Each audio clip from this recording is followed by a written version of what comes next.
You're listening to the Agony Column News Report featuring interviews, phone interviews, reports from live book events and festivals, and conversations with readers. You can find additional news, interviews, book reviews, and more 5 days a week at the Agony Column website at trashotron.com/agony.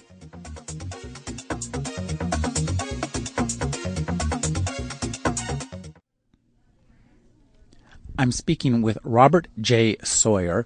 His new book is Triggers. Thank you for joining me, Robert. It's my pleasure, Rick. Thanks for having me. One of the things that I really like about your novels is the way you can take a really clear and comprehensible science fiction concept and then spin it out through society, through plot and characters. And your latest novel, Triggers, is a perfect example of this. So I'd like you to just talk a little bit about stumbling upon this concept and how you decided to spin it out in the manner you did. Sure. One of the things that's a hallmark of my work is accessibility. I have big science concepts, but so does, say, Charles Stross, for instance.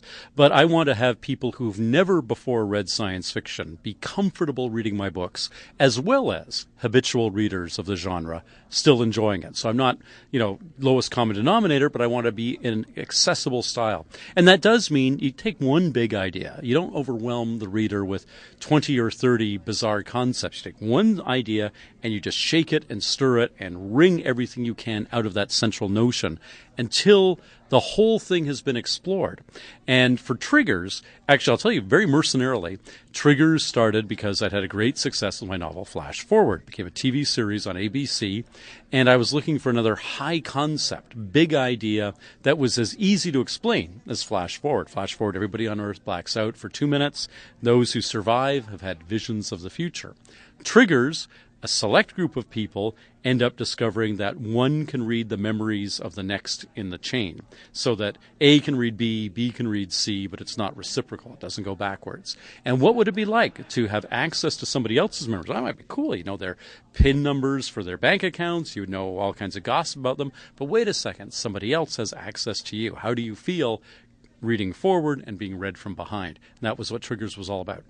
Well, you've also combined this with a political thriller, and I think that's something that makes your novels really tense. And I'd like you to talk about the kind of plotting you do, because the kind of plotting you do has as much to do with mystery as it does to do with science fiction, I think even more. Yes, absolutely. And I'm lucky enough to have won Canada's Top Mystery Fiction Award, as well as Hugo Nebula and all that kind of science fiction stuff.